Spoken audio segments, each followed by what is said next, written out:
Saya mau tanya, menurut kalian, perlu nggak orang Kristen berpikir kritis? Ujilah segala sesuatu dan peganglah yang baik. Artinya di sini firman Tuhan ngajarin kita untuk jangan main asal percaya. Kalian tim yang mana? Yesus disalibkan karena rencana iblis, rencana Allah, atau rencana keduanya? Jadi sebelum kita memutuskan untuk mengatakan A benar, cek dulu, lakukan critical thinking, yaitu cek bias kognitif kita. Kita perlu mengakui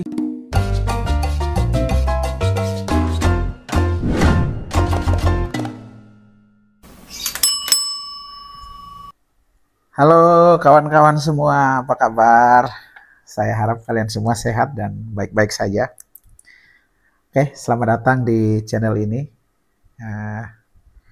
Terima kasih ya buat kalian yang selalu nonton, subscribe, dan juga share. Sekarang kita hampir mendekati 400 subscriber. Mohon dukungan terus supaya channel ini bisa tembus 1000 subscriber dan seterusnya gitu ya.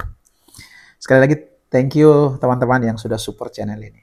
Nah, hari ini saya mau bahas sesuatu yang sangat penting ya teman-teman, yaitu tentang berpikir kritis. Berpikir kritis. Jadi saya kasih judulnya itu Kristen yang berpikir kritis. Saya mau tanya, menurut kalian perlu nggak orang Kristen berpikir kritis? Langsung komen di bawah ya. Kalau kalian tanya saya akan jawab, menjadi orang Kristen ya harus berpikir kritis gitu. Karena di dalam Alkitab sendiri pun Tuhan mau kita jangan asal percaya. 1 Tesalonika pasal 5 ya. Pasal 5 ayat 21 dikatakan gini. Ujilah segala sesuatu dan peganglah yang baik. Ujilah segala sesuatu dan peganglah yang baik. Artinya di sini firman Tuhan ngajarin kita untuk jangan main asal percaya. Oke, gitu. Jadi itu pentingnya menjadi kritis gitu ya. Menjadi kritis gitu. Nah, berpikir kritis ini penting banget teman-teman. Karena sekarang kita hidup di zaman yang modern banget. Dan hampir semua informasi apapun kita bisa lihat, dengar di mana saja. Kita bisa dengar dari TikTok, YouTube, Facebook. Bahkan kalau bingung tinggal tanya ChatGPT. Tinggal tanya di situ, dia bakalan keluarkan rekomendasi berbagai banyak jawaban terhadap apa yang kita tanyakan. Nah, tentu kalian masih ingat banget yang baru-baru lagi viral, yaitu pernyataan soal kenapa Yesus disalib. Ada 3 jawaban yang muncul. Yang pertama dikatakan Yesus disalib karena rencana iblis. Ada jawaban yang kedua, yaitu Yesus disalibkan karena rencana Allah. Muncul lagi jawaban yang ketiga, Yesus disalibkan karena rencana Allah dan rencana iblis. Kalian tim yang mana? Yesus disalibkan karena rencana iblis, rencana Allah, atau rencana keduanya? Nah, hari ini saya tidak bahas hal itu, karena sudah banyak yang membahasnya. Kalian tinggal searching di YouTube atau di TikTok, kalian bakalan dengerin para teolog-teolog hebat Indonesia itu udah membahas itu. Ada yang bilang ini rencana setan, ada yang bilang ini rencana Allah, ada yang bilang ini rencana keduanya. Nah, hari ini saya tidak membahas itu. Yang saya bahas adalah tentang berpikir kritis. Ketika kita dihadapkan pada 3 jawaban tadi, alasan kenapa Yesus disalibkan, yaitu karena rencana setan, rencana Allah, atau rencana keduanya, sebelum kita memilih untuk mempercayai salah satu, saya mau kalian lakukan hal-hal berikut ini. Nah, jadi hari ini saya akan kasih kita beberapa langkah-langkah praktis, hal-hal yang bisa kita terapkan untuk sebelum kita memutuskan memilih atau mempercayai sesuatu. Langsung saja kita mulai yang pertama. Teman-teman, sebelum kita memutuskan untuk mempercayai sesuatu, Yang pertama, kita harus sadar bahwa dalam diri kita itu kita punya yang namanya kecenderungan bias kognitif. Sederhananya gini, bias kognitif itu artinya jebakan pikiran.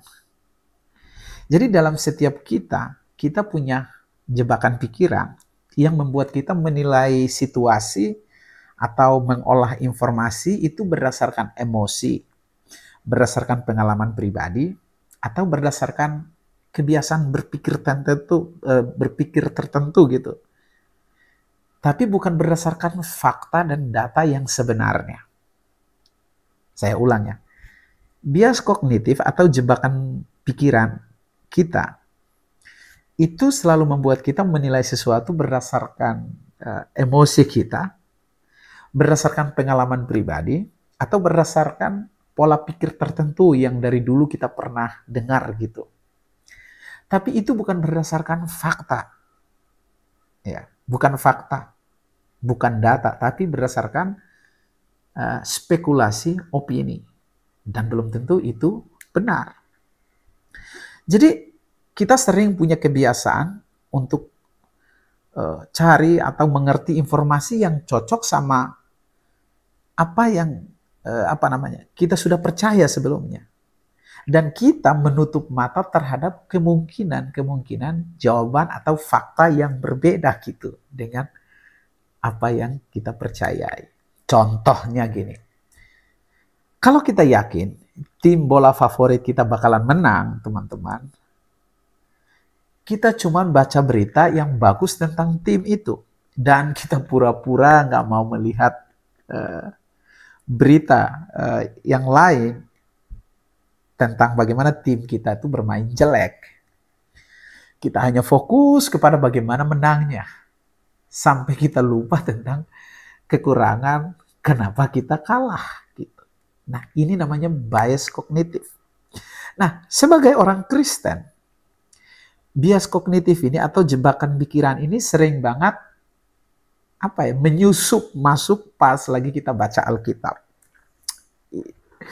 Jadi gini, kita suka pilih ayat yang cocok sama pandangan pribadi kita atau ajaran gereja kita.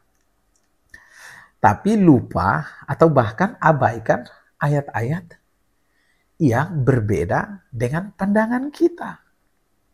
Jadi orang yang bias kognitif itu dia hanya fokus kepada ayat yang mendukung pandangan dia. Dan kalaupun dia baca Alkitab, dia akan cari ayat untuk mendukung pandangan dia. Sehingga dia abaikan ayat-ayat lain yang kontra dengan pandangan dia. Contoh,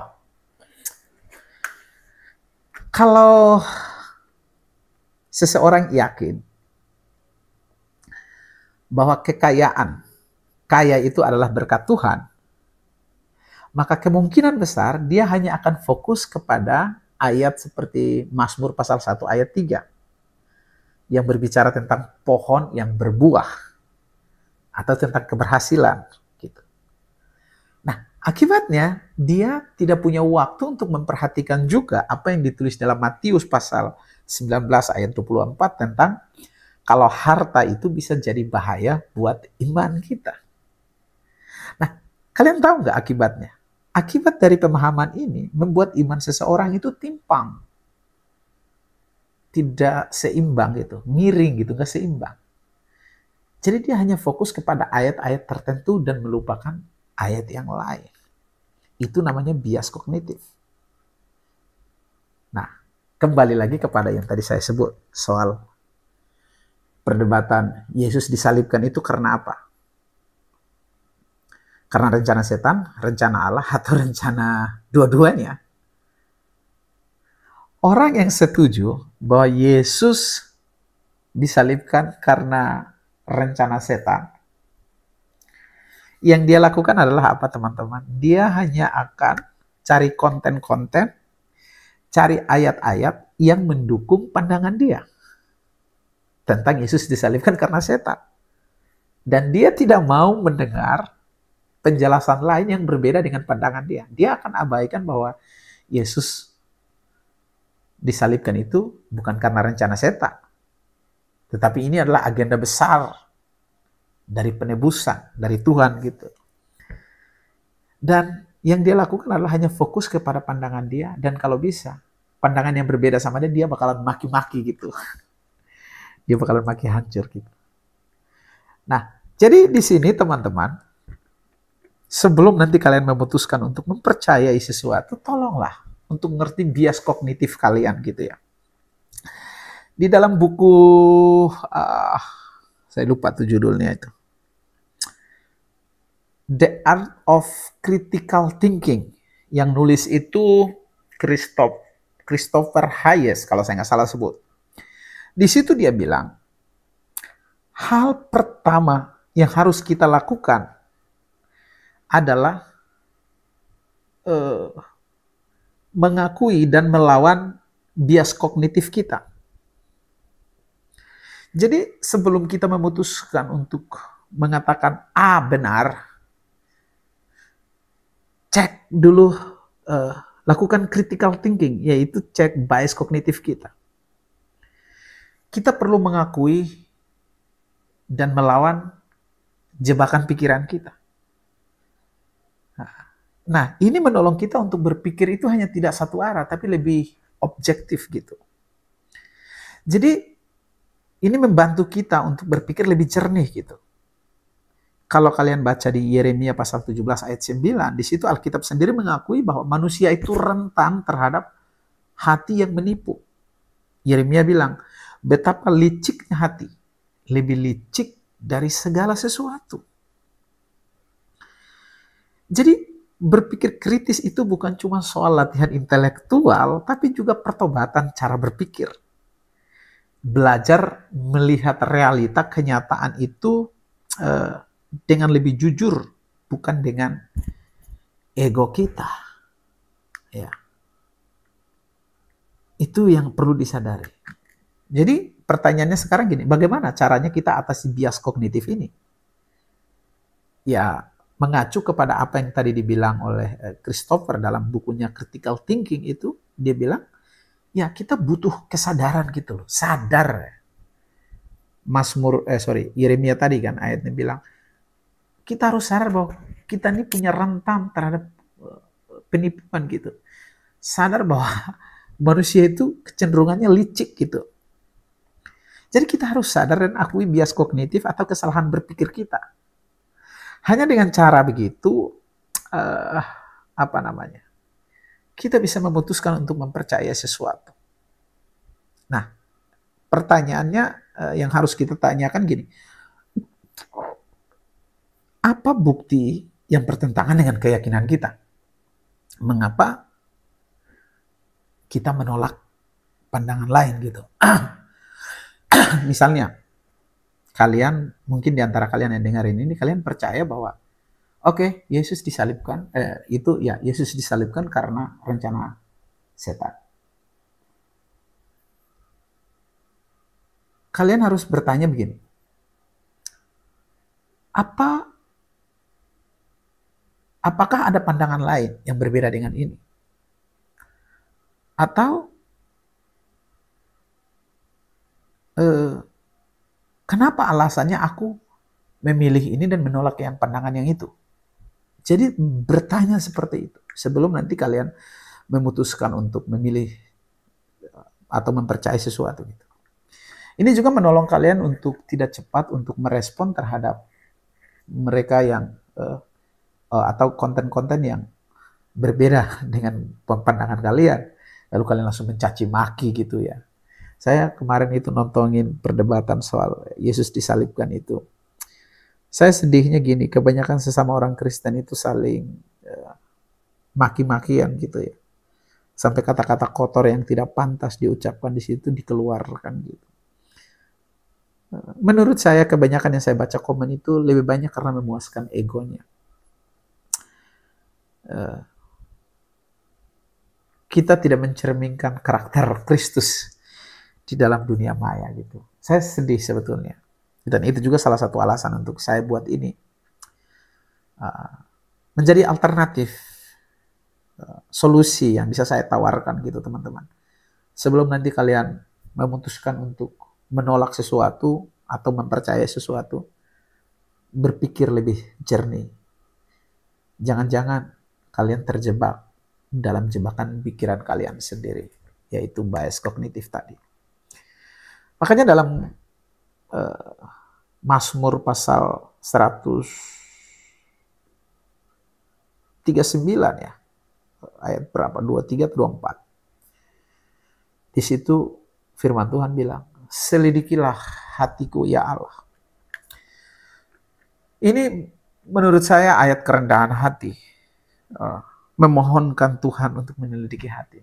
Jadi teman-teman, please, izinkan saya memberitahu ini. Sebelum kalian meriak, kalian cepat-cepat mengambil handphone kalian dan memaki seseorang yang berbeda pandangan dengan kalian.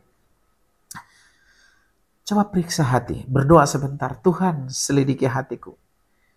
Apakah komentar aku yang penuh makian dan cacian ini adalah karena memang menolak hal yang salah?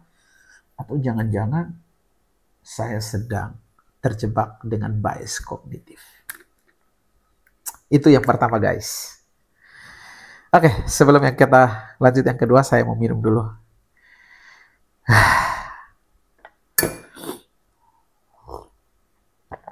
Nah, teman-teman, yang kedua, sebelum nanti memutuskan untuk mempercayai sesuatu, gini, dasarkan keputusan kalian pada bukti, pada data, bukan cuman perasaan dan opini. Sekali lagi, sebelum memutuskan untuk mempercayai A atau B, cek keputusan kalian ini berdasarkan data, fakta, atau cuman karena perasaan dan opini. Mempercayai sesuatu berdasarkan bukti dan fakta. Itu penting. Jadi bukan berdasarkan perasaan, apalagi yang lagi viral di medsos gitu loh. Dunia sekarang ini kan penuh opini, teman-teman. Banyak orang Kristen itu jatuh dalam teologi rasa. Percaya sesuatu karena feel-nya benar. Bukan karena data dan fakta. Kadang-kadang ya, yang saya tahu, saya temui itu, data dan fakta itu kadang bertolak belakang sama perasaan kita, men. Jadi kalau udah begitu, mau memilih yang mana? Iya, lewat data dan fakta.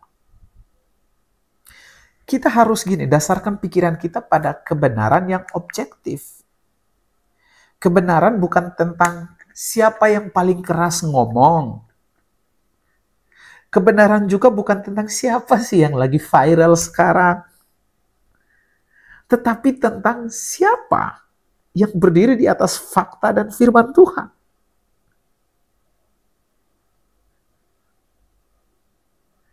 Jadi kebenaran yang saya maksudkan di sini adalah fakta dan data yang dibangun di atas landasan firman Tuhan. Bukan pada siapa yang kerasnya ngomong. Bukan kepada siapa yang lagi viral.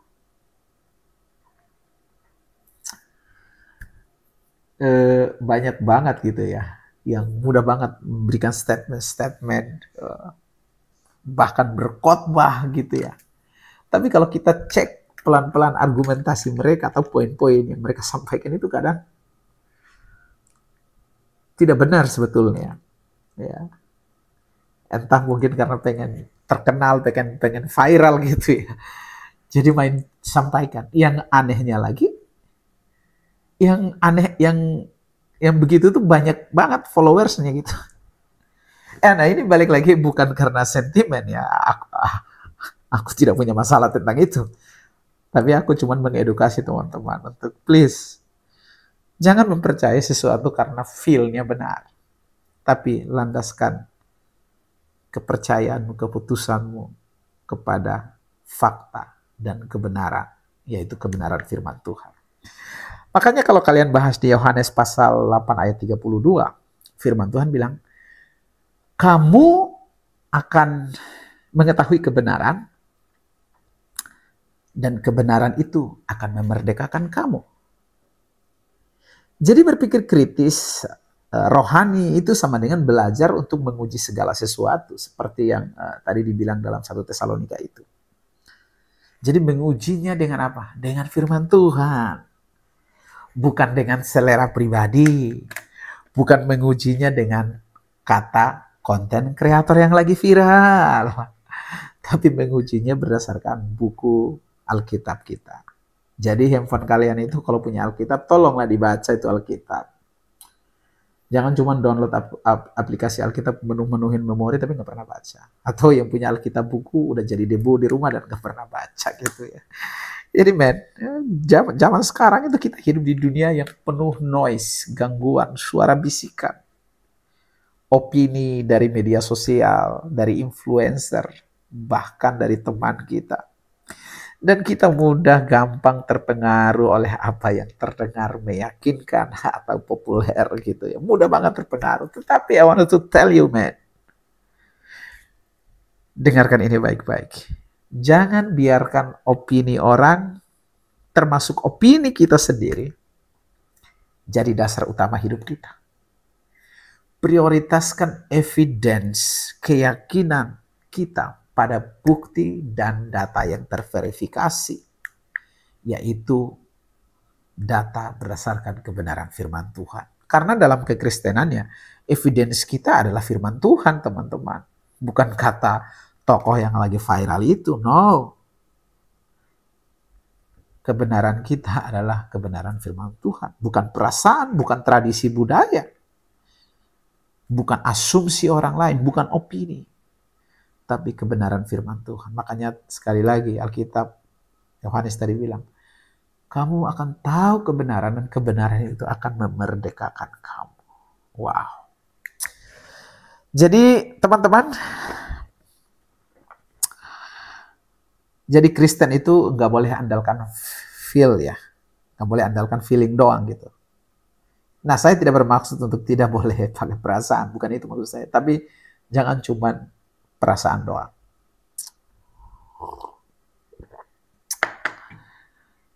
Sekali lagi, 1 Tesalonika pasal 5 ayat 21. Ujilah segala sesuatu, peganglah yang baik. Nah, saya kasih tips sedikit untuk langkah yang kedua ini, bagaimana kita bisa mulai berlatih dulu. Begini, langkah pertama gini, coba sadar. Kapan perasaan kamu mulai melebihi atau mendominasi dari kebenaran? Kapan perasaan kamu lebih mengarahkan hidupmu dari fakta yang ada? Dan waktu kamu mulai ragu atau bingung, coba tanya pada diri sendiri. Dan kamu mulai berpikir gini, yang aku percaya ini apakah berdasarkan kebenaran firman Tuhan atau cuman karena perasaan aku aja? Lalu kemudian tulis jawabannya di dalam kertas jurnal kamu gitu. Dan coba cari ayat. Ada nggak ayat yang mendukung pemikiran kamu itu? Dan caranya gampang banget gitu ya. Lu bisa buka aplikasi YouVersion atau Bible.com. Cari topik yang berhubungan sama perasaan kamu tadi. Misalnya kamu lagi takut atau lagi khawatir. Buka aplikasinya, Alkitabnya, kamu cari masukkan kata takut atau khawatir. Baca di situ. Betul nggak firman Tuhan ngomong seperti itu? Tapi juga gini, perlu ingat bahwa jangan cuma baca satu ayat doang gitu loh. Lalu kamu biarkan satu pasal. Kan Alkitab itu kan per pasal ya. Ada pasal, ada ayat.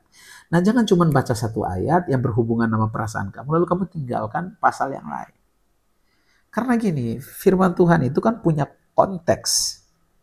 Teks yang kamu baca itu punya konteksnya. Jangan hanya karena kamu suka teksnya yang sesuai dengan perasaan kamu, lalu kamu abaikan ayat-ayat yang lain, sehingga kamu kehilangan konteksnya. Jadi jangan cuma kutip satu ayat, lalu kamu ambil kesimpulan. Lihatlah pasal keseluruhannya dong. Nah, ini saya mau berpesan nih buat kawan-kawan muda. Ini untuk teman-teman milenial dan Gen Z aja ya. Untuk senior-senior ya, saya nggak berani menegur mereka lah. Mereka udah senior gitu ya. Ini buat teman-teman muda yang eh, entah dia sekolah atau nggak sekolah, tiba-tiba nama depannya udah PS gitu, pastor, nggak ngerti gue. Udah langsung berdiri di mimbar berkhotbah. Nggak apa-apa sih, bagus sampaikan firman. Cuman gini, please, jangan cuma you baca satu ayat lalu you berkhotbah. Biasakanlah untuk baca satu pasal tapi ngomong satu ayat. Itu keren loh. Jangan you baca satu ayat tapi you bicara satu pasal. Bacalah satu pasal, bicaralah satu ayat. Saya ingat kata-kata bijak dulu, waktu saya kuliah S1 dulu. Saya lupa siapa yang ngomong ini. Salah satu dosen, saya lupa namanya. Dia bilang begini. Oh, saya ingat. Yang ngomongin ini namanya Pak Amos Sukamto. Di dalam kelas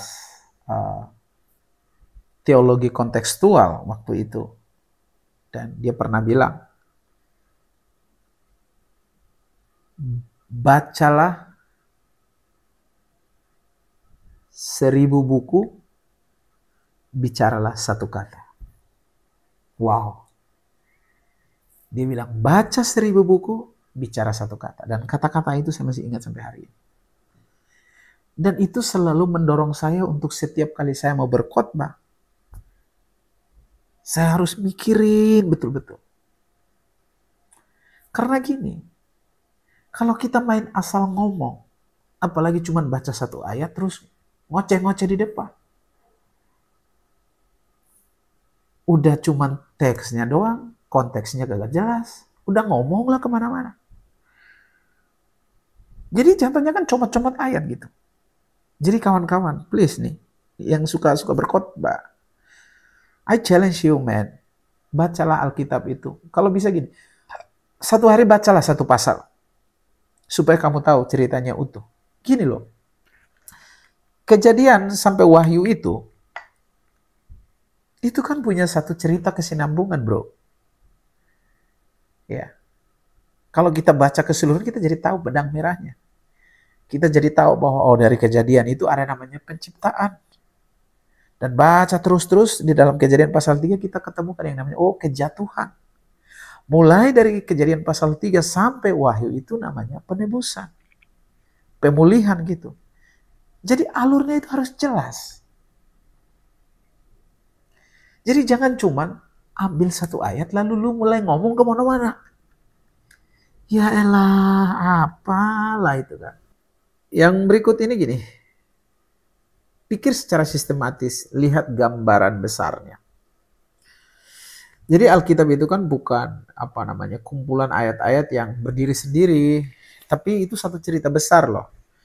Dari Kejadian sampai Wahyu, itu tentang rencana besar Allah buat penebusan dunia. Kalau kalian baca dari Kejadian sampai Wahyu, akan menemukan benang merahnya gitu.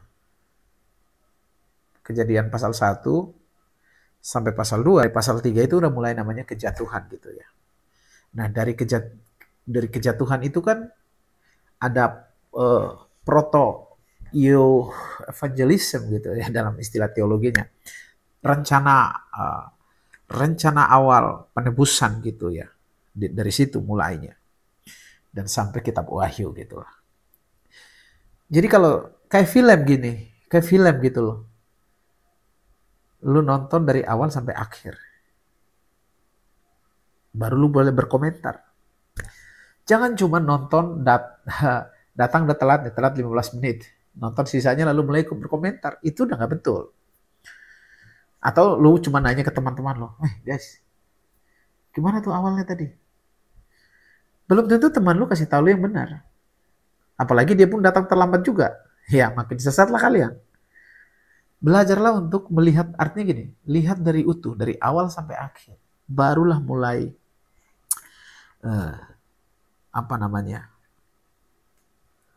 berkata-kata gitu.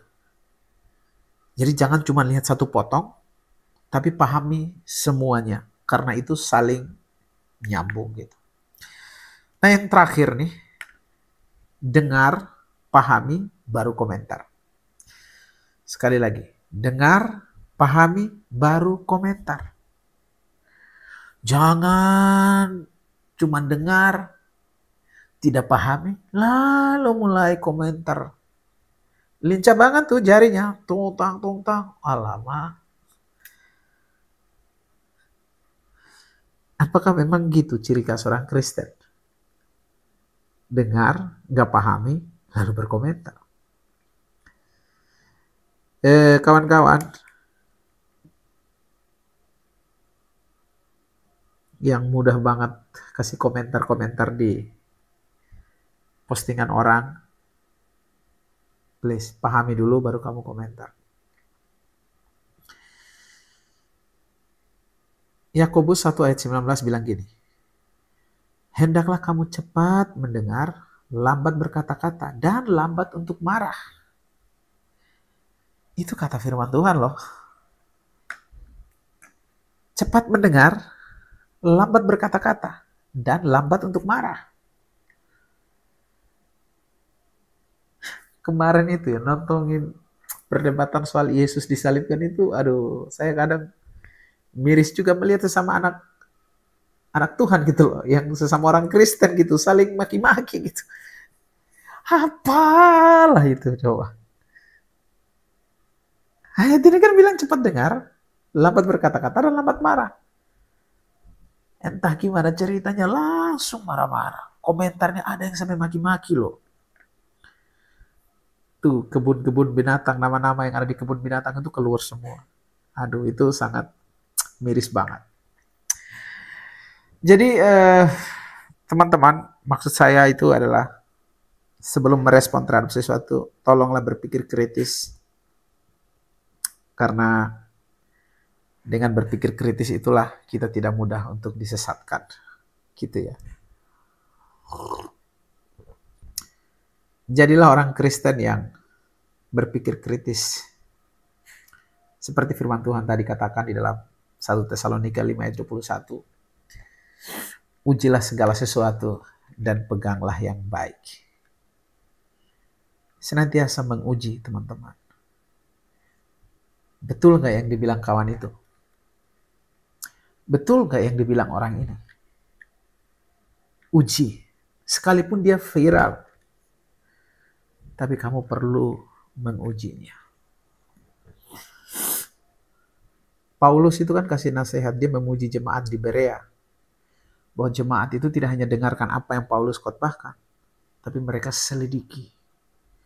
Bacain Alkitab, mereka cek, betul nggak yang dibilang Paulus? Nah, saya juga berharap teman-teman, di dalam era dunia media sosial yang sekarang mudah untuk semua orang bisa berkata apa saja. Dari yang sekolah teologi sampai yang tidak sekolah teologi pun bisa ngomong gitu ya. Yang gelarnya benaran sama yang gelarnya abal-abal juga ikut berkomentar. Yang betul-betul sampai di sekolah duduk belajar 4 tahun sama yang cuman 3-4 bulan lalu dapat gelar ikut komentar juga. Gila. Dan itu dipenuhi di media sosial dan aku sangat sedih gitu loh. Banyak orang mendengarkan informasi-informasi yang tidak valid. Jadi saya pikir bagaimana caranya mengatasi ini? Ya salah satunya ini, berpikir kritis. Ya, seperti itu. Terus ini yang paling terakhir nih. Gini, bangun kerendahan intelektual.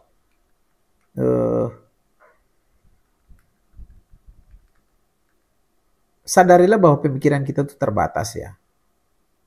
Itu tadi di awal saya bilang bias kognitif, terbatas banget. Kita butuh kerendahan hati untuk mendengarkan pandangan orang lain.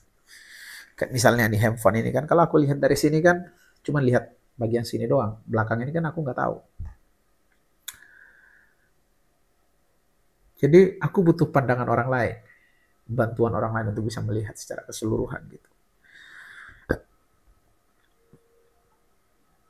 Itu namanya kerendahan hati. Paulus sendiri kan bilang ya di dalam 1 Korintus 13. Apa yang kita lihat sekarang itu cuma samar-samar. Itu apa namanya? Gambaran yang samar-samar, belum jelas gitu, belum tiba saatnya gitu akan jadi jelas, tapi nanti. Artinya ya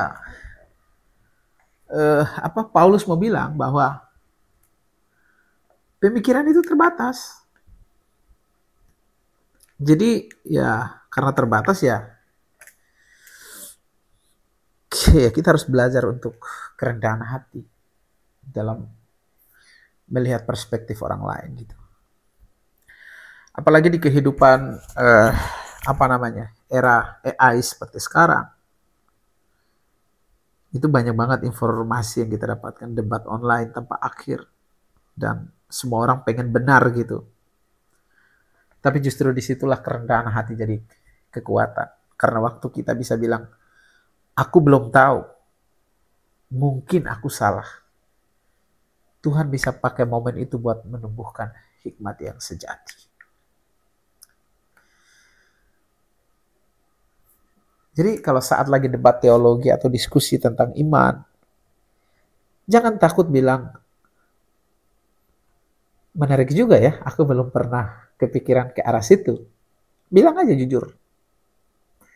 Itu misalnya tadi kamu yang berpikir bahwa kematian Yesus disalib karena rencana setan. Lalu kamu dengar temanmu yang bilang, oh tidak, Yesus disalibkan bukan karena rencana setan, tapi karena rencana Allah. Atau ada yang bilang, rencana Allah dan rencana setan, dua-duanya. Kamu harus bilang, menarik juga ya, aku belum pernah mendengar berpikir sampai ke arah situ. Jadi saling membangun, bukan saling maki-maki gitu. Dan lalu kemudian kamu sadar kamu salah. Ya mengakui dengan tenang saja. Oh ya udah, aku salah. Terima kasih, karena dengan ini aku jadi tahu. Itu namanya kedewasaan rohani. Tapi kalau kita merasa kita paling betul, walau alamak, ya susah. Lalu yang terakhir gini, selalu berdoa. Berdoalah. Tanya Tuhan, Tuhan ajar aku untuk melihat dengan perspektif-Mu. Bukan cuma dari pikiranku. Tolong saya Tuhan untuk bisa melihat ini dengan benar. Mempercayai ini dari pandangannya Tuhan gitu loh. Jadi tidak hanya dari pemikiran kita. Dan kalau kita lakukan itu teman-teman, ya hasilnya pikiran kita makin tajam. Dan hati kita makin lembut sebetulnya. Dan kita sedang belajar hal yang paling sulit, tapi paling berharga. Karena jadi orang bijak, tanpa harus jadi orang sombong. Wow. Oke, teman-teman, gitu dulu.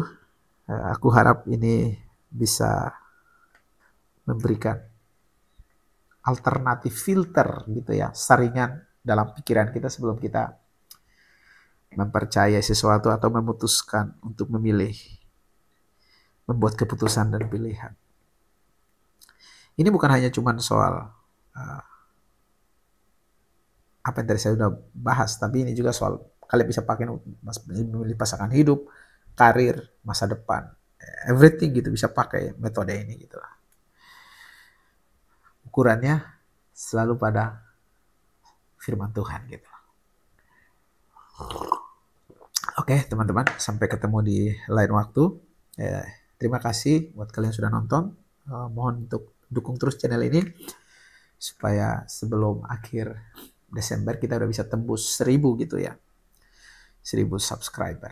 Oke guys, thank you. God bless you. Sampai jumpa.